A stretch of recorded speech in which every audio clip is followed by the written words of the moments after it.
Ever notice how some people move through life apologizing for existing?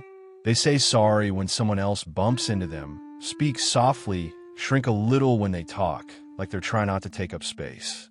If you really listen, you can hear it, the quiet echo of a childhood that didn't feel like love. Not all unloved childhoods look broken.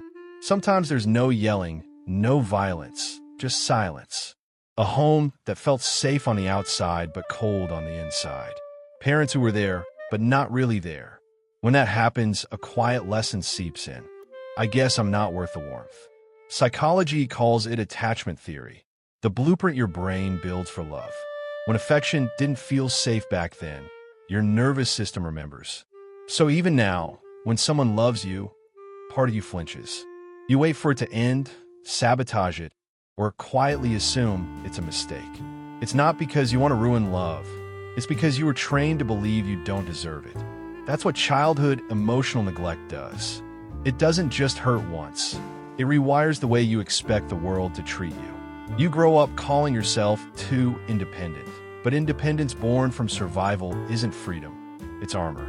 You stop needing people not because you don't want love, but because needing once meant pain. You become the helper, the fixer, the one who never asks. You pride yourself on being low maintenance. But deep down, that self-sufficiency is a scar. It's the adult version of a child who once reached out and got nothing back. Some call it emotional neglect. But really, it feels like standing outside a warm house in winter, pressing your hand to the glass while everyone else belongs inside. You tell yourself you don't need it, that you're fine in the cold. But some nights, you feel it. That quiet ache you can't quite name. If you grew up unloved, you probably became good at reading the room. Hyper-aware of tones, expressions, and moods, because when you were little, love was survival. Your nervous system became a radar for disconnection. It's a useful skill until it isn't. Now, even in adulthood, that same radar fires when nothing's wrong. Someone texts, "okay," and your brain says they're angry. A friend takes long to reply, and you feel abandoned. It's not drama, it's programming. Neuroscience shows that neglected children's brains develop differently. The areas for emotional regulation and self-worth show patterns of chronic stress. You learn to expect rejection and build defenses before it arrives. You grow up knowing how to protect yourself from pain, but not how to receive love without fear. Here's the paradox. The unloved often become the most loving adults because they know what it's like to go without. They overgive, overextend, and overcare. It's beautiful and tragic because in trying to give others what they never had, they leave nothing for themselves. The hardest part of healing isn't forgiving your parents. It's forgiving yourself for believing it was your fault, for chasing people who couldn't love you, for abandoning yourself just to feel wanted. But you weren't broken. You were adapting. Children don't stop loving their parents to survive. They stop loving themselves. That's how the mind keeps you safe. It's easier to believe I'm unlovable than to face that love wasn't guaranteed.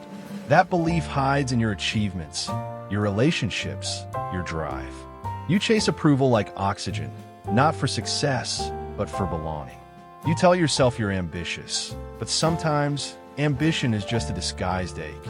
You're not trying to be great, you're trying to be enough.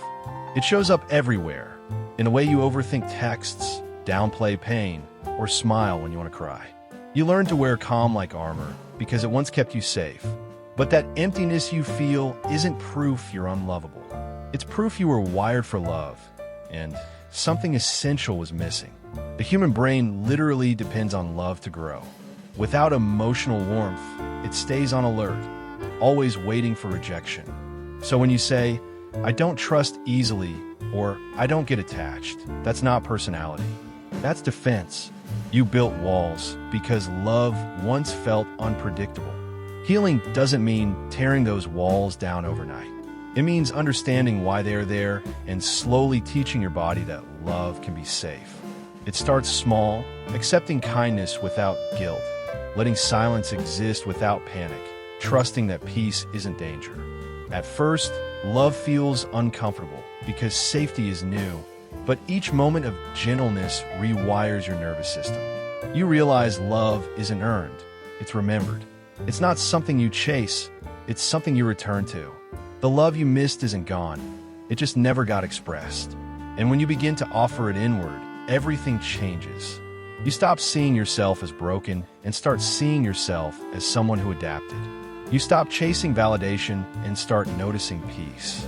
Healing isn't about logic, it's about safety. Every time someone listens without judgment, every time you comfort yourself instead of criticizing, your body begins to trust again. Slowly, quietly, you come home to yourself. And one day, you notice you're not drawn to chaos anymore. You stop mistaking intensity for intimacy. You stop confusing being needed with being loved. You choose peace over performance. At first, calm feels foreign, almost boring. But soon, you realize it's not emptiness. It's safety. That's when self-trust begins. You stop negotiating your worth for attention. You stop asking for permission to exist. You stop chasing love and start being love. Because healing doesn't erase the past. It rewrites the story. I was too much becomes I'm allowed to exist fully. I had to earn love becomes love is my birthright.